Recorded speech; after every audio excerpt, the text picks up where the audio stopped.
मित्रांनो, खूप बिझनेस करत गेलो सारखे सांगतो ते तुम्हाला. म्हणजे लिटरली सांगतो 70-80 तर नक्की बिझनेस मी केलेले असतील. त्यातले 10 ते 15 बिझनेस लॉसेसमध्ये गेले म्हणून पटकन बंदही केले असेल. स्टॉप कधी करायचं हे पण महत्त्वाचं आहे. गाडीला ब्रेक कधी लावायचा, कुठे कुठे कधी थांबवायचं, कुठल्या वळणावर थांबवायचं हे पण फार आवश्यक आहे. थांबायचं कळलं नाही तर ॲक्सिडेंट होऊ शकतो.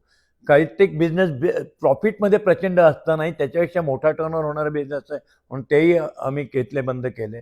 हा जसा माझा आहे, हा माझ्या मुलाच्या अंगात तोच बिझनेस एंटरप्रेनरशिपचा गुण आवडला. टोयोटामध्ये आम्ही एक प्रकारे नोकरी करायचो ना, ते बनवायचे, आम्ही विकायचो. It's a dealership. शिरीची पहिल्यापासून आवड होती की आपण बनवायची का नाही. आता कार बनवणं तर एकदम शक्य नाही. त्याला एक सुंदर ऑपॉर्च्युनिटी मिळाली. हेसंग नावाची गाडी होती, हेसंग मोटरसायकल, अजूनही ती आहे. हेसंग मोटरसायकल पुण्यातल्या एका मोठ्या उद्योगपतीकडे होते, कारण की त्यांना ती चालवता आली नाही. हेसंग त्यांच्याकडनं, त्यात काही चूक नाही. सगळे बिझनेस सगळ्यांना चालवता येत असं नाही. टाटाला पण सगळे चालवता येत नाहीत, अदानीला पण चालवता येत नाही, अंबानीला पण चालवता येत नाही, फोर्डला पण चालवता येत नाही. त्यात काही नसतं. बिझनेसची सायकलच अशी असते, काही नाही चालवलंय तर वेळेत बंद करणं हे खूप महत्त्वाचं असतं. वेळेत बंद न करता लॉस मेकिंग बिझनेस चालत राहिले तर काही अर्थ नसतो. तर बिझनेस बंद करणे हा सुद्धा एक तुमच्या बुद्धी कौशल्याचा प्रमाण असतं. त्यामुळे पहिल्या मालकाने, ज्यांनी कोणी चालवत होता हेसंग ही कंपनी, त्याने ती विकली दुसऱ्या एका मोठ्या उद्योगपतीला. पहिला उद्योगपती मोठा होता, दुसरा उद्योगपती. दुसऱ्या उद्योगपतीने सुद्धा 3 वर्ष ट्राय केला. त्याला काही ती हेसंग मोटरसायकल प्रॉफिटमध्ये आणता आली नाही. त्यामुळे तोही कंटाळला. शिरीषच्या लक्षात आलं.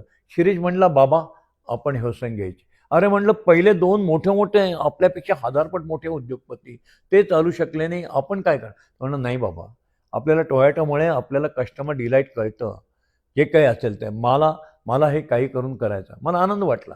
नेहमी संधी ही दिलीच पाहिजे. कधी मुलांना डिसअपॉइंट नाही करायचं. करतो ना, कर. वाईटात वाईट काय होईल रे, नाही चालवता आली तर. नेहमी मी बिझनेस करताना एक ठरवायचो, आपण बिझनेस करताना जे काही भांडवल टाकू, पैसे टाकावे लागतात. आपला वेळ वाया जाईल नाही चालला तर तो विषय वेगळा नाही. वय आपल्याकडे आहे, वेळ आहे. जेवढे पैसे टाकू, समजा 10 कोटी टाकले आणि वाईटात वाईट काय होईल, तो बिझनेस बुडेल. तर तुमचे 10 कोटी जर बुडाले तर 10 कोटी बुडाल्यामुळे तुम्ही रस्त्यावर येणार नाही ना, उपाशी राहणार नाही ना, लोक मारायला नाही ना येणार तुम्हाला. 10 कोटी पचवायची ताकद असेल तर तो बिझनेस करा. असे आम्ही उदाहरण. तर म्हणलं ठीक आहे. हेसंगला तर फार पैसे लागत नव्हते. मग हेसंगला आमची वाईला एक छोटी फॅक्टरी होती.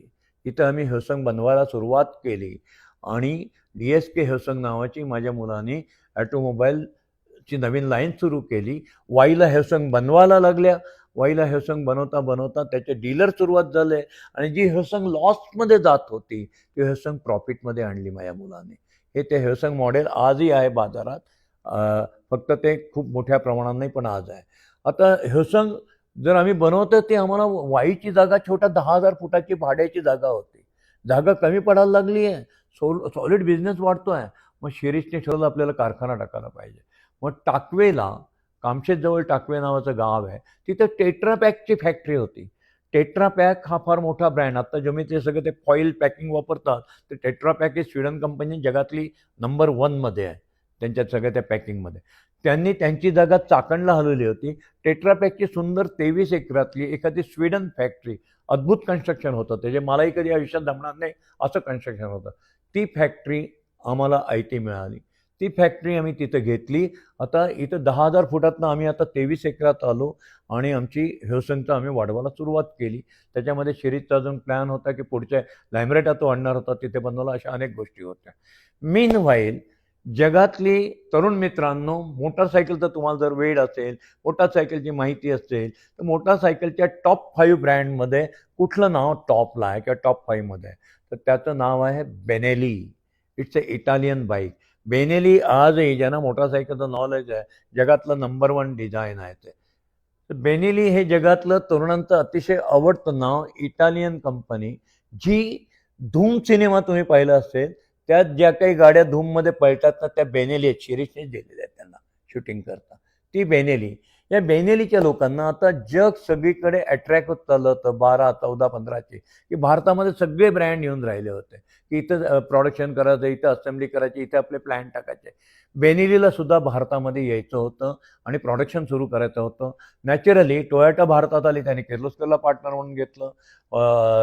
प्रत्येकजण इथे लोकल पार्टनर घेतो, असोसिएट घेतो आणि इथं प्लॅन सुरू करतो. सगळे जगातले ब्रँड आता आपल्याकडे आले, मर्सिडीज आले, सगळे आले. बेनेलीला आल्यानंतर ते शोधत होते पार्टनर कोणाला घ्यायचं. बेनेली घ्यायला आता परत मी नावं नाही सांगत कारण की वाईट दिसतं. खूप मोठे 3 ब्रँड आहेत टू व्हीलरचे. तिन्ही धडपडत होते की आम्ही बेनेली आमच्याबरोबर जॉईंट व्हेंचर करा.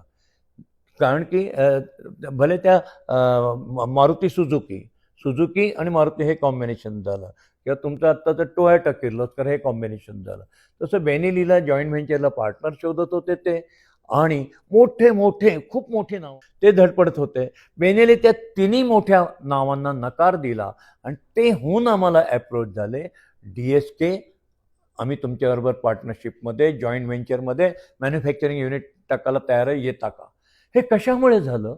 कारण आम्ही टोयोटाची गाजवलेली जगभरची कीर्ती, एक टोयोटा जी आज DSKने जगभर गाजवली, त्या टोयोटाचं क्रेडिट, एक टोयोटाचं कस्टमर सॅटिस्फॅक्शन, की कशा प्रकारे ते कस्टमर डिलाईट आहेत, सगळं जग बघतं आहे टोयोटाच्या रूपाने.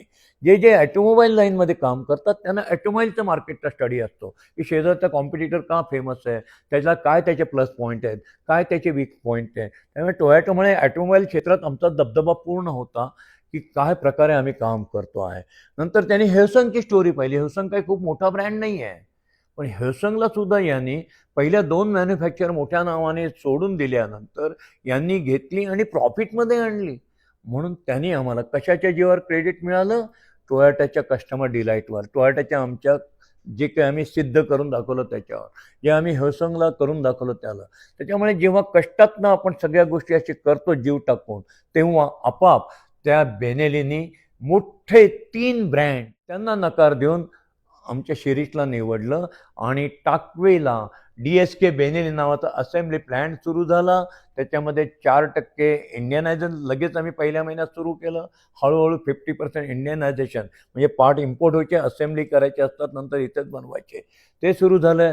आणि शिरीषने भारतभर 50 डीलर नेमले DSK बेनेलीचे, मोठ्या मोठ्या शहरात. मुंबई असेल, दिल्ली असेल, इथेच काय आसामला नेमले, चेन्नईला नेमले.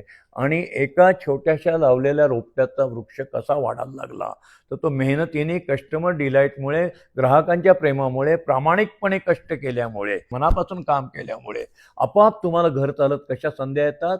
आपोआप नाही ना, माझ्याकडे पैसे तेव्हाही नव्हते, आत्ताही नव्हते, पैशाकरता नाही चालले बेनेलीचे लोक. अरे आपण यांच्याबरोबर जॉईंट व्हेंचर केलं तर इतिहास घडू शकतो, भारतात फायर होऊ शकतो. आणि अशा प्रकारे बेनेलीचं आमचं उत्पादन सुरू झालं. DSK बेनेली प्रॉडक्ट सुरू झालं. DSK टोयोटा, बेंगलोरमधनं बनलेल्या टोयोटाच्या गाड्या विकायचो, किंवा जपानमधनं आलेल्या टोयोटाच्या गाड्या विकायचो. आता आम्हीच 50 डीलर नेमले, जे आम्ही आणि आमची कंपनी म्हणजे शिरीष आणि त्याचे सहकारी, जे टाकवी गावात कामशेत जवळ अजून ती फॅक्टरी आहे, तिथे दिसेल तुम्हाला DSK बेनेलीचं बोर्डपासून सगळं. आम्ही भारतभर तरुणांच्या हृदयावर राज्य करायला लागलो.